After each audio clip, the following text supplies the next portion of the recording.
15 ডিসেম্বরের ultimatum pay scale ঘোষণা না এলে রাজপথ দখলে নামবে সরকারি কর্মচারীরা। যমুনায় উত্তাল জরুরি বৈঠক। আসসালামু আলাইকুম প্রিয় দর্শকবৃন্দ, আজকের ভিডিওটি কোনো সাধারণ আপডেট নয়। আজ বাংলাদেশের চাকরিজীবী সমাজ, শিক্ষক সমাজ এবং সরকারি কর্মচারীদের জন্য পরিস্থিতি সত্যিকার অর্থেই এক উত্তেজনাপূর্ণ মোড়ে এসে দাঁড়িয়েছে। বন্ধুরা, বিস্তারিত জানতে এখনও যারা চ্যানেলটি সাবস্ক্রাইব করেননি, এক্ষুনি চ্যানেলটি সাবস্ক্রাইব করে বেল বাটনটি অন করে দিন। আজ যমুনা কনফারেন্স হলে অর্থ উপদেষ্টা ও জাতীয় ঐক্য পরিষদের শীর্ষ নেতাদের মধ্যে অনুষ্ঠিত হল এক জরুরি বৈঠক।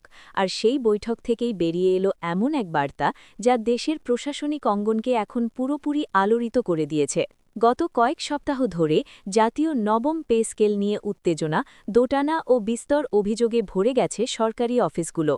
সরকারি চাকরিজীবীরা দাবি তুলছেন 15 ডিসেম্বরের মধ্যেই পূর্ণাঙ্গ জাতীয় নবম পে স্কেল ঘোষণা করতে হবে। কিন্তু এরই মধ্যে গতকাল প্রধান উপদেষ্টা তার সংবাদ সম্মেলনে বলেছিলেন, নবম পে স্কেল বাস্তবায়ন এত সোজা নয়, এর পেছনে প্রশাসনিক, অর্থনৈতিক এবং কাঠামোগত অনেক জটিলতা রয়েছে। এই বক্তব্য প্রকাশের সাথে সাথে ক্ষোভে ফেটে পড়ে শিক্ষক কর্মচারীরা। দেশ জুড়ে ছড়িয়ে পড়ে উত্তপ্ত আলোচনা। তাহলে কি আবারও আমাদের আশা ভেঙে যাবে? এতদিন অপেক্ষার পরও কেন ঘোষণা আসছে না? এমন পরিস্থিতিতেই আজ ডাকা হয়েছিল জরুরি সেই বৈঠক। আজ দুপুর 12:30টায় যমুনা কনফারেন্স হলের প্রধান সেমিনার কক্ষে মুখোমুখি বসেন অর্থ উপদেষ্টা, তার সহকারীরা এবং জাতীয় ঐক্য পরিষদের শীর্ষ কর্মকর্তারা। বৈঠক শুরুর প্রথম থেকেই পরিবেশ ছিল উত্তপ্ত। চেয়ারম্যানের চোখে ছিল ক্ষোভ, যুগ্ম মহাসচিবের কণ্ঠ ছিল কাঁপা, আর কর্মচারীদের প্রতিনিধিদের ভেতরে ছিল তীব্র ক্ষোভ, যা বাইরে অপেক্ষমান হাজারো কর্মচারীর হৃদয়ের প্রতিচ্ছবি। বৈঠকের প্রথম 15 মিনিট ছিল সম্পূর্ণ হিসেব নিকেশ নিয়ে। অর্থ উপদেষ্টা ব্যাখ্যা দিচ্ছিলেন রাজস্বের অবস্থা, বাজেটের চাপ, ভাতা ও গ্রেড পুনর্গঠনের জটিলতা এবং আন্তর্জাতিক অর্থনৈতিক চাপ। কিন্তু জাতীয় ঐক্য পরিষদ তাদের বক্তব্যে ছিলেন আরও দৃঢ়। তারা স্পষ্ট বলেন, বাজেটের কথা, চাপের কথা, জটিলতার কথা আমরা বহু বছরই শুনেছি। এবার উত্তর একটাই, 15 ডিসেম্বরের আগেই নবম পে স্কেলের পূর্ণাঙ্গ ঘোষণা দিতে হবে, নইলে আমরা রাজপথে নামব। দেশের প্রতিটি জেলায়, প্রতিটি উপজেলায় আন্দোলন গড়ে তুলব। বৈঠকের সবচেয়ে উত্তপ্ত মুহূর্ত আসে যখন জাতীয় ঐক্য পরিষদের প্রেসিডেন্ট দাঁড়িয়ে বক্তব্য দেন। তিনি কোনো রাগঢাক না করেই বলেন, 15 ডিসেম্বরের আগে যদি জাতীয় নবম পে স্কেলের গেজেট ঘোষণা না করা হয়, তাহলে সরকারি কর্মচারী, শিক্ষক, শিক্ষাকর্মী, স্বাস্থ্যকর্মী সকলেই পুরো রাজপথ দখল করে নিবে। আমরা কোনো প্রকার আশ্বাস চাই না, চাই চূড়ান্ত ঘোষণা। তিনি আরও যোগ করেন, একটা জাতীয় পে কমিশন 7 মাস ধরে রিপোর্ট তৈরির পরও যদি ঘোষণা ঝুলে থাকে, তাহলে কর্মচারীরা বাধ্য হবে আন্দোলনের পথে। বৈঠকে উপস্থিত সবাই মুহূর্তেই নিস্তব্ধ। একপাশে বসা অর্থ উপদেষ্টার মুখ গম্ভীর, অন্যদিকে কর্মচারীদের প্রতিনিধিদের চোখে দৃঢ়তা।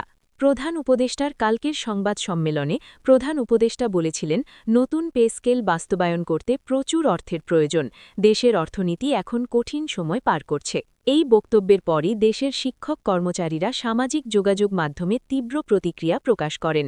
অনেকে লিখেছেন, যখনই পে স্কেলের দাবি আসে তখনই কেন অর্থনীতির কথা মনে পড়ে? সিনিয়র কর্মকর্তাদের বিদেশ ভ্রমণে টাকা আছে, প্রকল্পে টাকা আছে, শুধু কর্মচারীদের বেতনেই সমস্যা। যারা দেশের প্রশাসন চালায় তাদের জীবন কষ্টে গেলে দেশের উন্নয়ন কিভাবে হবে? আজকের বৈঠকে সেই একই প্রতিক্রিয়ার ঢেউ আছড়ে পড়ে। জাতীয় ঐক্য পরিষদ স্পষ্ট করে জানিয়ে দেয়, প্রধান উপদেষ্টার বক্তব্য কর্মচারীদের হতাশ করেছে। তাই আমরা কথায় আর বিশ্বাস করি না, প্রতিশ্রুতি নয়, চাই প্রজ্ঞাপন। বৈঠকে যে 5টি বড় সিদ্ধান্ত উঠে আসে। 1. 15 ডিসেম্বর আল্টিমেটাম। পুনর্ব্যক্ত জাতীয় ঐক্য পরিষদের পক্ষ থেকে বলা হয়, 15 ডিসেম্বরের আগে ঘোষণা না এলে 16 তারিখ থেকে দেশব্যাপী অনির্দিষ্টকালের কর্মবিরতি। 2. শিক্ষক কর্মচারীদের যৌথ ফ্রন্ট গঠনের ঘোষণা। এবার একক নয়, শিক্ষক, প্রশাসনিক কর্মকর্তা, স্বাস্থ্যকর্মী, গ্রেডভুক্ত কর্মচারী সকলকে এক প্ল্যাটফর্মে আনা হবে। 3. রাজপথ দখল কর্মসূচি। ঢাকা, চট্টগ্রাম, রাজশাহী, খুলনা, বরিশাল সহ 12টি শহরে মানববন্ধন, অবস্থান কর্মসূচি এবং জোরালো সমাবেশ একযোগে করার পরিকল্পনা।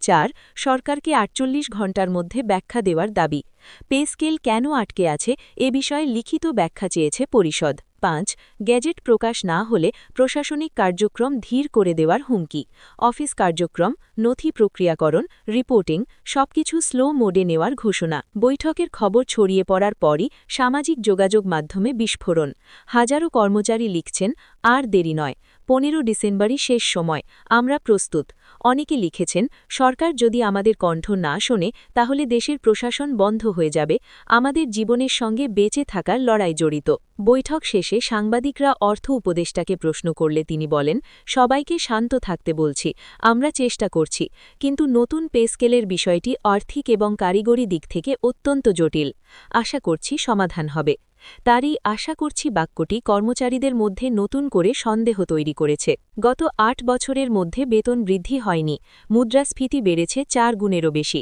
বাড়ি ভাড়া বাজার চিকিৎসা সব সময়ের সর্বোচ্চ অবস্থায় অন্যদিকে গ্রেড বৈষম্য ভাতা বৈষম্য পে স্কেল কাঠামোর গড়িমসি নানা আশ্বাসও পিছিয়ে যাওয়া এসব মিলিয়ে কর্মচারীরা এখন ডেডলাইনের দাবি তুলেছেন তাদের বক্তব্য এটাই শেষবার আর দেরি নয় প্রথম সম্ভাবনা 15 ডিসেম্বরের আগে ঘোষণা যদি প্রধান উপদেষ্টা অফিস দ্রুত সিদ্ধান্ত নেয় তাহলে পরিস্থিতি শান্ত হতে পারে দ্বিতীয় সম্ভাবনা আংশিক ঘোষণা বেতন স্কেল ঘোষণা হলেও ভাতা ও গ্রেড পরে হতে পারে তৃতীয় সম্ভাবনা কোনো ঘোষণা না এলে উত্তাল আন্দোলন 16 ডিসেম্বর থেকেই শুরু হতে পারে রাজপথ অবরোধ কর্মবিরতি প্রশাসনিক স্থবিরতা যা দেশের অর্থনীতিতে বড় প্রভাব ফেলতে পারে দর্শকবৃন্দ আজকের যমুনার বৈঠক মূলত একটি পরিষ্কার বার্তা দিয়েছে কর্মচারীরা আর অপেক্ষা করবে না তারাও বুঝে গেছে কথাই নয় বাস্তব ঘোষণা চাই আর সরকারও বুঝে গেছে এবার আর বিলম্ব করলে পরিস্থিতি জটিল হয়ে পড়বে এখন চোখ সবার একই জায়গায়